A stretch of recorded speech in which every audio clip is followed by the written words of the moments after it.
Welcome to TNPSC tutors. இந்த வீடியோவில் நம்ம தமிழகத்தின் கல்வி முறைகள் தான் பார்க்க போகிறோம். ஸோ தமிழகத்தின் கல்வி முறைகளை வந்து ரெண்டாக ஸ்ப்ளிட் பண்ணலாம். Before independence era, after independence ஏரான்னு பார்க்கலாம். ஸோ நம்ம இந்த வீடியோவில் விடுதலைக்கு முன் உள்ள தமிழகத்தின் கல்வி முறைகள் பற்றி தான் பார்க்க போகிறோம். ஸோ இது எங்கே கவர் ஆகும் அப்படின்னு பார்த்துக்கிட்டாக்க யூனிட் 5ல் தமிழ்நாடு அட்மினிஸ்ட்ரேஷன் அப்படின்ற டாபிக் கீழே கவர் ஆகும். ஸோ வாங்க வீடியோக்குள்ளே போகலாம். சங்ககாலம். ஸோ சங்ககாலத்தை பொறுத்தவரை கல்வி அப்படின்றது மதச்சார்பற்ற கல்வியாகவும் அனைவருக்குமான கல்வியாகவும் வழங்கப்பட்டிருக்கு. ஸோ சங்க காலத்தில் நம்ம நிறையவே பெண்பார் புலவர்களை பார்க்கலாம். ஔவையார், வெள்ளி வீதியார், ஓக்கூர் மாசாத்தியார் போன்ற நிறைய பெண்பார் புலவர்கள் இருந்ததுக்கான சான்று வந்து நமக்கு வந்து கிடைச்சிருக்கு. ஸோ சங்க காலத்தில் வழங்கப்பட்ட கல்வி அப்படின்றது ஒரு மேம்பட்ட கல்வியாகவே இருந்திருக்கு. ஸோ சங்க காலத்துக்கு அடுத்து வந்தோம் அப்படின்னா களப்பிரர்கள் காலம். ஸோ களப்பிரர்கள் காலம் வந்து கிபி 3லேருந்து கிபி 6 வரைக்கும். ஸோ ரொம்பவே முக்கியமானவங்க களப்பிரர்கள். ஸோ இவங்களுடைய காலம் வந்து இருண்ட காலம் அப்படின்னு சொல்லிட்டு அறியப்படுது. ஆனாலும் களப்பிரர்கள் காலத்தில் தான் நிறையவே இலக்கிய நூட்கள் வந்து வெளியே வந்துச்சு. ஸோ களப்பிரர்கள் காலத்தை பொறுத்தவரை சமணம் மற்றும் பௌத்தம் சார்ந்த கல்வி வந்து வழங்கப்பட்டிருக்கு. சமண கல்வி கூடங்கள் வந்து பள்ளி அப்படின்னு சொல்லிட்டு அழைக்கப்படுது. ஸோ இப்போ நம்ம சொல்கிறோம் இல்லையா, ஸ்கூல்ஸ் எல்லாத்தையும் பள்ளி அப்படின்னு சொல்லிட்டு அழைக்கிறோம் இல்லையா, அது வந்து சமணர்களுடைய கல்விக்கூடங்களுக்கான பெயர் தான் இந்த பள்ளி. ஸோ ஆண்களுக்கு மட்டும் கல்வி.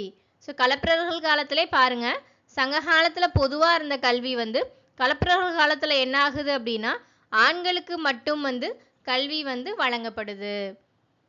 ஸோ களப்பிரர்கள் காலத்தை வந்து 2 முக்கியமான அரசர்கள் வந்து முடிவுக்கு கொண்டு வந்திருப்பாங்க. நீங்கள் ஹிஸ்ட்ரியில் படிச்சிருப்பீங்க இல்லையா. ஸோ யார் யார்? வடக்கில் வந்து பல்லவ அரசரான சிம்ம விஷ்ணு அவர்களும், தெற்கில் பார்த்துக்கிட்டாக்க பாண்டிய அரசரான பாண்டியன் கடுங்கோனும் தான் களப்பிரர்கள் காலத்தை முடிவுக்கு கொண்டு வந்திருப்பாங்க. அடுத்ததான் பல்லவர்கள் காலம். ஸோ பல்லவர்கள் காலத்தில் பாருங்க மதம் சார் கல்வி ஆயிருச்சு. ஸோ சங்க காலத்தில் மதச்சார்பற்ற கல்வி வழங்கப்பட்டு வந்துச்சு. பொதுவான கல்வி, எல்லாருக்கும் பொதுவான கல்வி வழங்கப்பட்டுச்சு.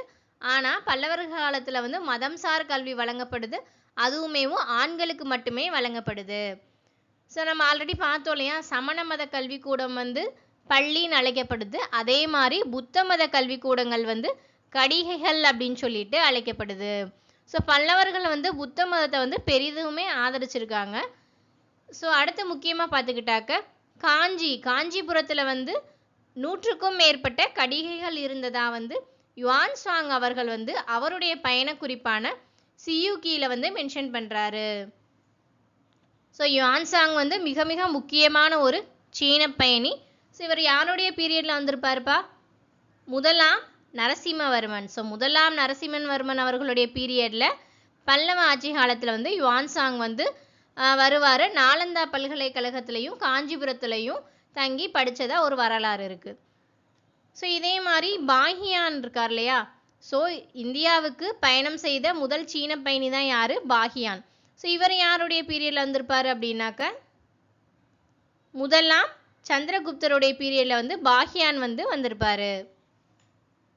ஸோ அடுத்ததா சமஸ்கிருதம், பிராகிருதம், இது ரெண்டுக்கும் வந்து பல்லவர்களுடைய ஆட்சி காலத்தில் முக்கியத்துவம் வந்து கொடுக்கப்படுது. ஸோ அடுத்ததான் சோழர்கள் காலம் போகலாம். ஸோ சோழர்களை பொறுத்தவரை நூலகங்கள், ஸோ கல்விக்காண்டி நிறைய நிலக்கொடைகளை வழங்கியிருக்காங்க நூலகம் கட்டுறதுக்காண்டி. ஸோ அடுத்ததாக கல்விக்காண்டி வந்து ஒரு ஊரையே வழங்கியிருக்காங்க, அதுதான் சதுர்வேதி மங்கலம். ஸோ சதுர்வேதி மங்கலம் அப்படின்ற ஒரு ஊரை வந்து கல்விக்காண்டி நிலக்கொடையாக வழங்கியிருக்காங்க. யாருன்னா ராஜராஜ சோழன் அவர்கள். ஸோ அதனால் அந்த ஊர் வந்து ராஜராஜ சதுர்வேதி மங்கலம் அப்படின்னு சொல்லிட்டு அழைக்கப்படுது. ஸோ வேத கல்லூரிகள் இருந்ததுக்கான சான்றும் இருந்திருக்கு. எங்கன்னா திருபுவனை பாண்டிச்சேரியிலையும் எண்ணாயிரம் தென்னார்காடு. ஸோ இந்த 2 ஊர்களையும் வேத கல்லூரி இருந்த சான்றும் வந்து கிடச்சிருக்கு. ஸோ இது யாருடைய பீரியடில் அப்படின்னா ராஜேந்திர சோழன் அவர்களுடைய பீரியடில் தான் இந்த வேத கல்லூரிகள் இருந்ததற்கான சான்று வந்து கிடச்சிருக்கு. ஸோ அடுத்ததான் திருவிடைக்காலை கல்வெட்டு. ஸோ திருவிடைக்காலை கல்வெட்டு என்ன சொல்லுதுன்னா நூலகம் இருந்ததற்கான சான்றை வந்து குறிப்பிடுது. ஸோ இதே மாதிரி திருமுக்கூடல் கல்வெட்டுன்னு சொல்லிட்டு ஒரு கல்வெட்டு இருக்கும். அதுவுமே கல்வி இருந்ததுக்கான சான்று, கல்வி சம்பந்தமான சான்றுகளை வந்து நிறையவே தருது. ஸோ அடுத்ததான் திருவாடுதுறை கல்வெட்டு வந்து மருத்துவக் கல்லூரி இருந்ததுக்கான சான்றை வந்து குறிப்பிடுது. திருவாடுதுறை கல்வெட்டு மருத்துவக் கல்லூரி. ஸோ இது யாருடைய பீரியட்ல அப்படின்னா வீர ராஜேந்திர சோழனுடைய பீரியட்ல கிடைச்ச ஒரு கல்வெட்டு தான் இந்த திருவாடுதுறை கல்வெட்டு. ஸோ சோழர்களுடைய பீரியட்ல கல்வி அப்படின்றது பீக்கில் தான் இருந்திருக்கு. சோழர்கள் வந்து கல்விக்கு வந்து மிகுந்த ஆதரவை தந்திருக்காங்க. ஸோ சோழர்கள் காலத்தில் இருந்த ஒரு டிராபேக்ஸ் என்ன அப்படின்னா கல்வியானது உயர் வகுப்பினருக்கு மட்டும்தான் கற்பிக்கப்படுது. ஸோ இங்கே வந்து தமிழ் வந்துடுச்சு. ஸோ சமஸ்கிருதம் தமிழ் இரண்டுக்குமே முக்கியத்துவம் வந்து கொடுக்குறாங்க. யாரு? சோழர்கள். ஸோ அடுத்தது அப்படியே பாண்டியர்கள் காலம் பார்த்துக்கிட்டாக்க பாண்டியர்கள் காலத்துடைய கல்வி நிலையம் இருந்ததுக்கான சான்று வந்து காந்தருள் சாலை வல்லப பெரும் சாலை அப்படின்னு சொல்லிட்டுலாம் காணப்படுது. அதே மாதிரி ஆசிரியர்களுக்கான நிலக்கொடை எப்படி அழைக்கப்படுது? சாலபோகம். ஸோ ஆசிரியர்களுக்கு வழங்கப்படுற நிலக்கொடை வந்து எப்படி அழைக்கப்படுது? சாலபோகம். ஸோ அடுத்ததான் நாயக்கர் காலம். ஸோ நாயக்கர் காலத்தில் பார்த்துக்கிட்டாக்க ஸோ இவங்களுடைய ஹிஸ்ட்ரிலாம் நிறையவே இருக்குது. நம்ம வந்து கல்வி ஓரியன்டாக பார்த்துட்டு வரனால முக்கியமான பாயிண்ட்ஸை மட்டும் பார்த்துக்கலாம். அடுத்ததான் நாயக்கர்கள். ஸோ நாயக்கர்கள்னாலே நமக்கு நினைவுக்கு வர்றது என்னென்னா ஒன்றே ஒன்று தான், திண்ணை பள்ளிகள். ஸோ திண்ணை பள்ளிகளை வந்து இன்ட்ரடியூஸ் பண்ணது யார்? நாயக்கர்கள் தான். ஸோ நாயக்கர் காலம்னாலே கல்வி சம்மந்தமாக நமக்கு என்ன நினைவுக்கு வரணும்? திண்ணை பள்ளிகள். ஸோ திண்ணை பள்ளிகளை கொண்டு வந்தது நாயக்கர்கள் தான். ஸோ அடுத்ததான் ஐரோப்பியர்கள் காலம் பார்க்கலாம். ஸோ கல்வியில் மிகப்பெரிய சீர்திருத்தம் அப்படின்றது ஐரோப்பியர்களுடைய காலத்தில் தான் உருவாச்சு.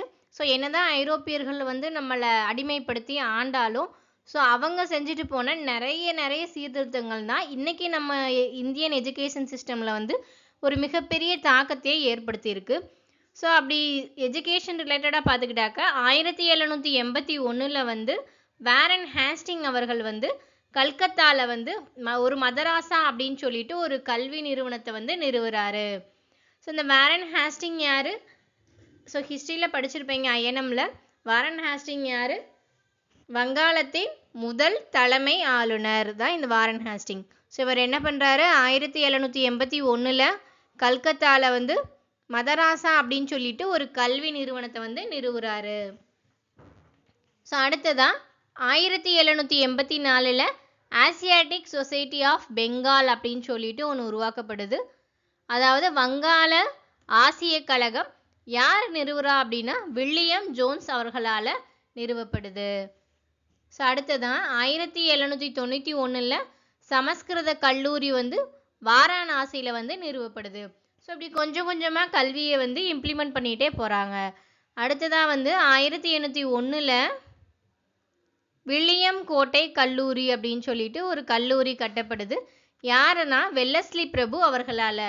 ஸோ இந்த வெல்லஸ்லி பிரபு வந்து யார்? துணைப்படை திட்டத்தை கொண்டு வந்தவர் தான் இந்த வெல்லஸ்லி பிரபு. ஸோ அந்த வெல்லஸ்லி பிரபு அவர்களால் 1801 வில்லியம் கோட்டை கல்லூரி வந்து கட்டப்படுது. 50,000 நிதி ஒதுக்கணும் அப்படின்னு சொல்லிட்டு 3 முக்கியமான பரிந்துரைகளை வந்து இவங்க வந்து கொடுத்துருப்பாங்க.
ஸோ அடுத்து 1828ல் தாமஸ் மன்றோ அவர்களுடைய பரிந்துரைகள் எல்லாமே ஏற்கப்படுது. அடுத்ததாக 1835ல் கல்வி பற்றி ஆராய்வதற்காண்டி மெக்கோலோ வந்து ஒரு குறிப்பை வந்து கொடுக்குறாரு. ஸோ மெக்கோலோ உடைய கல்விக் கொள்கை வந்து ரொம்ப ரொம்ப முக்கியமானது, அடிக்கடி எக்ஸாமில் கேட்டிருக்காங்க. ஸோ அந்த காலகட்டத்தில் வந்து என்னவா இருந்துச்சு அப்படின்னா, கல்வியை வந்து ரெண்டாவே பிரிச்சிருக்காங்க. ஸோ ஒன்று வந்து ஓரியண்டலிஸ்ட் கல்வி மற்றும் ஆங்கிலிஸ்டிக் கல்வி அப்படின்னு சொல்லிட்டு. ஸோ ஓரியண்டலிஸ்ட் அப்படின்னா இந்திய வழி கல்விக்கு வந்து முக்கியத்துவம் கொடுக்கணும் அப்படின்னு ஒரு தரப்பாரும், இல்லை ஆங்கில வழி கல்விக்கு தான் முக்கியத்துவம் கொடுக்கணும் அப்படின்னு சொல்லிட்டு ஒரு தரப்பாகவும், ரெண்டு தரப்பு இருந்துச்சு, ரெண்டு தரப்பா ஆதரவு இருந்துச்சு. ஸோ மெக்கோலோ என்ன மென்ஷன் பண்ணுறாருன்னா, ஆங்கில வழி கல்வியே கொடுக்கலாம் அப்படின்னு சொல்லிட்டு சொல்கிறாரு. ஸோ மெக்கோலோவுடைய கல்வி குறிப்புகள் ரொம்ப ரொம்ப முக்கியம், ஆண்டு ரொம்ப ரொம்ப முக்கியம், 1835. ஸோ இந்த நேரத்தில் தான் கீழ்நோக்கி பரவும் திட்டம் அப்படின்னு சொல்லிட்டு ஒரு திட்டமும் கொண்டு வராங்க. ஸோ கீழ்நோக்கி பரவும் திட்டம்னா ஒன்றும் கிடையாது, பேசிக்லேருந்தே எல்லாத்தையும் நீங்கள் கொண்டு போகணும். ஸோ பேசிக்காக தொடக்கப்பள்ளி வந்து ரொம்ப ஸ்ட்ராங்காக கொடுக்கணும் அப்படின்னு சொல்லிட்டு கொண்டு வராங்க. ஸோ இதை வந்து தமிழ்நாட்டில் இம்ப்ளிமெண்ட் பண்ணவர் யாருன்னா அலெக்சாண்டர் டப் அப்படின்றவர் 1833. ஸோ அந்த டயத்தில் தான் மருத்துவக் கல்லூரிகளும் புதுசாக தொடங்க ஆரம்பிக்குது. ஸோ 1835ல் மெட்ராஸ்லையும் கல்கத்தாலையும் ஒரு மருத்துவக் கல்லூரி வந்து தொடங்குறாங்க. ஸோ இதுவும் 1835 தான்.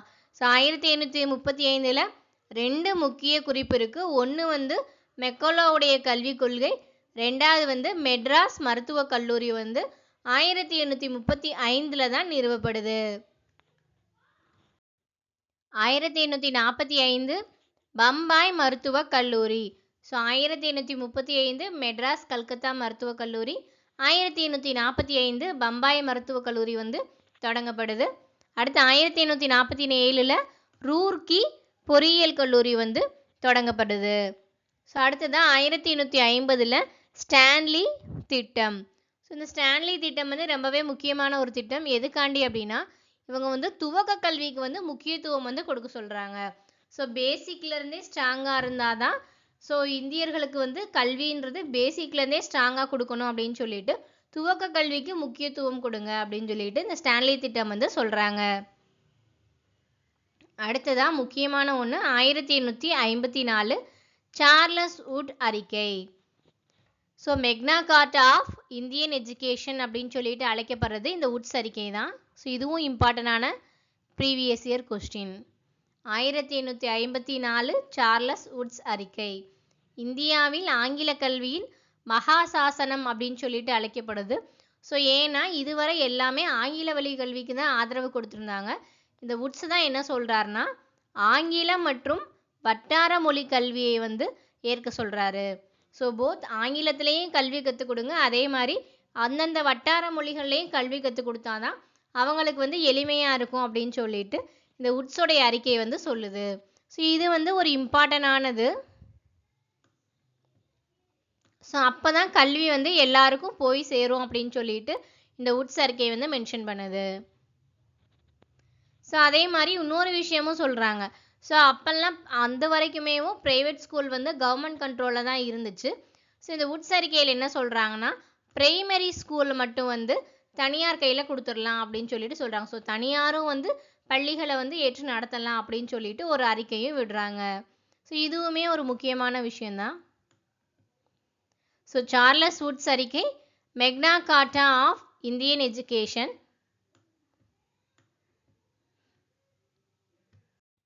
ஓகே, அடுத்து போகலாமா? 1856ல் முதல் ஆசிரியர் பயிற்சி நிறுவனம் வந்து சைதாப்பேட்டையில் நிறுவப்படுது. ஸோ அடுத்து முக்கியமான ஒரு விஷயம் என்னென்னா, மദ്രാஸ், பம்பாய், கல்கத்தா ஆகிய மாநிலங்களில் பல்கலைக்கழகங்கள் வந்து நிறுவப்படுது. எங்கெங்க? மദ്രാஸ், பம்பாய், கல்கத்தா 1857. ஸோ மദ്രാஸ் பல்கலைக்கழகம் வந்து நிறுவப்பட்ட ஆண்டு ப்ரீவியஸ் இயரில் கேட்கப்பட்ட கொஷின் 1857.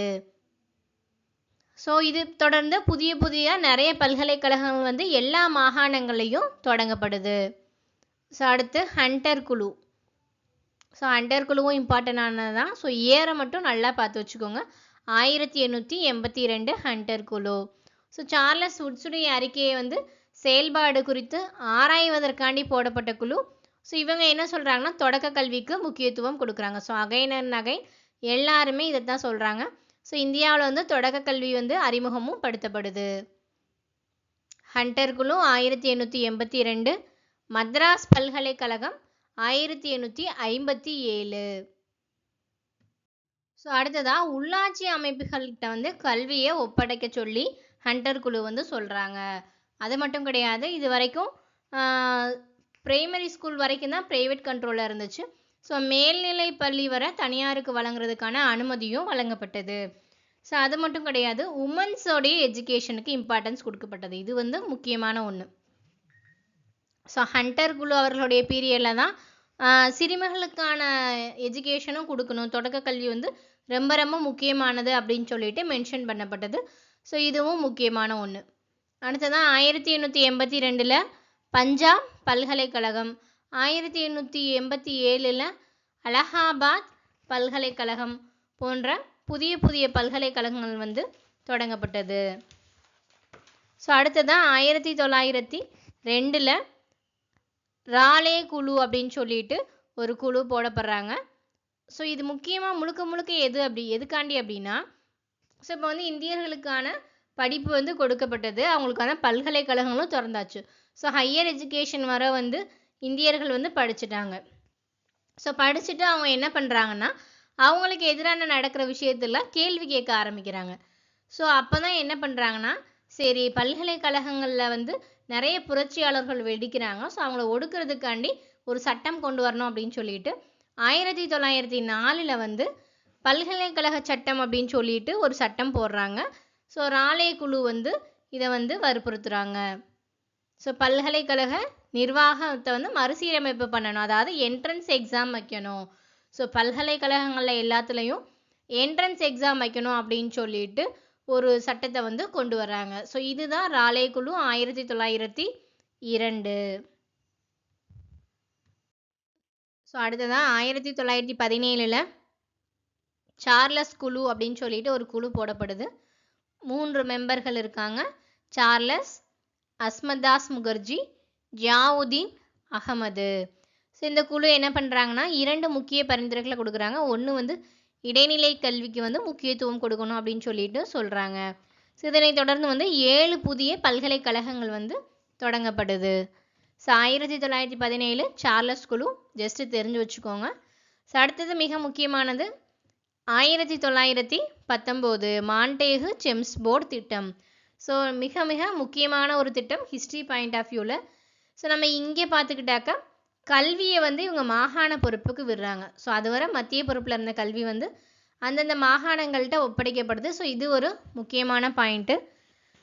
ஸோ இதுக்கு பிறகு நம்ம பார்த்துருப்போம், மாகாணங்களில் இரட்டையாட்சி முறை கொண்டு வந்திருப்பாங்க.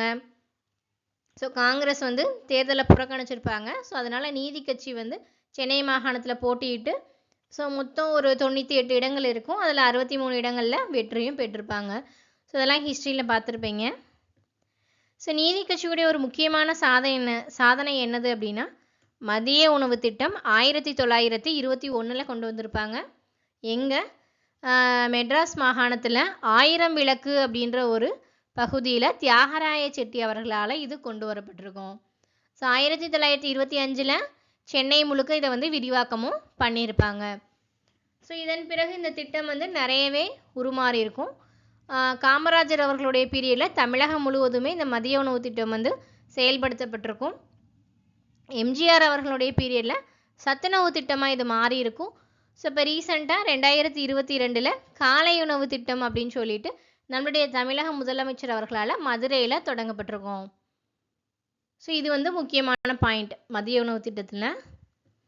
ஸோ நீதி கட்சி வந்து 2 முக்கிய யூனிவர்சிட்டியை கொண்டு வந்திருப்பாங்க. 1926 Andhra university, 1929 Annamalai university. So கல்வி ஓரியன்டாக நீதி கட்சியுடைய ஒரு முக்கியமான பாட்டு இது. ஸோ அடுத்ததாக ஹேர்டாக் குழு அப்படின்னு சொல்லிட்டு 1929 போடப்படுது, சைமன் குழு அவர்களுடைய பரிந்துரையின் பேரில். ஸோ சைமன் குழு வந்து 1927 பிரிட்டிஷ் அரசாங்கத்தால் போடப்பட்டிருக்கும். ஸோ இதுக்கு நிறைய எதிர்ப்பும் தெரிவிச்சிருப்பாங்க. ஸோ இவங்களுடைய பரிந்துரையில் ஹேட்டாக் குழு போடப்படுது. ஸோ அவங்களும் அஸ்யூஷுவலாக என்ன சொல்கிறாங்க, பல்கலைக்கழகத்தோடைய தரத்தை உயர்த்தணும், ஸோ என்ட்ரன்ஸ் எக்ஸாம்ஸ் வந்து வைக்கணும் அப்படின்னு சொல்லிட்டு இவங்க வந்து மென்ஷன் பண்ணுறாங்க. ஸோ அடுத்ததாக மிக முக்கியமான ஒன்று 1937 வர்தா கல்வி திட்டம். ஸோ காந்தியுடைய மாடல் திட்டம் இது. ஸோ இதுக்காண்டி அப்போதைய பிரதம மந்திரியாக இருந்த ஜாகிர் ஹுசைன் அவர்கள் வந்து ஒரு தேசிய கல்வி மாநாடும் நடத்துகிறாரு. ஸோ காந்தியுடைய கல்விக் கொள்கை வந்து ஏற்கப்படுது. ஸோ இதற்கு வந்து ஜாகிர் ஹுசைன் வச்ச பெயர் தான் நயீப் தலீம். ஸோ இது வந்து ஒரு நல்ல திட்டம் தான். ஆனால் குலக்கல்வி திட்டத்துடைய முன்னோடி திட்டமாக இந்த வர்தா திட்டம் வந்து அறியப்படுது. ஸோ தமிழ்நாட்டில் கூட ராஜாஜி அவர்களால் இன்ட்ரடியூஸ் பண்ணப்பட்டிருக்கும். ஸோ கைத்தொழில் கற்றுக்கிறது மிகவே நல்ல ஒரு விஷயம். ஆனால் இவங்க என்ன சொல்லுவாங்கன்னா, குழந்தைகளுக்கு வந்து கல்வி ப்ளஸ் அந்தந்த குழந்தைகளுடைய குலத்தொழிலையும் கற்றுக்கணும் அப்படின்னு சொல்லிட்டு சொல்லுவாங்க. ஸோ அது வந்து சாதிய ரீதியான ஒடுக்குமுறைக்கு வந்து வழிவகுக்கும் அப்படின்னு சொல்லிட்டு எல்லாருமே இதை எதிர்த்தாங்க, எல்லா தலைவர்களும். ஸோ இது ஒரு முக்கியமான வரலாறு. ஸோ அடுத்ததாக வர்தா கல்வி திட்டம் வந்து நிறைய முக்கியமான விஷயங்களை வந்து பரிந்துரை பண்ணியிருப்பாங்க. அது என்னென்னா, இலவச மற்றும் கட்டாய கல்வியை வந்து வற்புறுத்தி இருப்பாங்க. ஸோ இது ரொம்பவே ஒரு நல்ல விஷயம் இல்லையா? ஸோ எல்லா குழந்தைகளுக்கும் இலவசமாக ஒரு கல்வி வழங்கணும், அதுவும் கட்டாயமாக வழங்கணும் அப்படின்னு சொல்லிட்டு.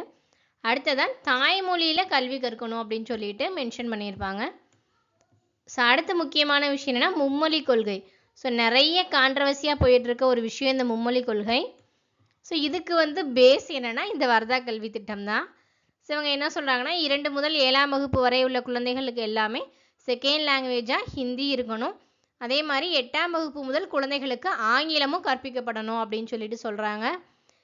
செயல்வழி கற்றல். ஸோ இந்த செயல்வழி கற்றல்னால் ஒன்றும் கிடையாது, அந்த குலக்கல்வி திட்டம் தான். ஸோ குலக்கல்வி திட்டத்துக்கு முன்னோடி தான் இந்த செயல்வழி கற்றல்.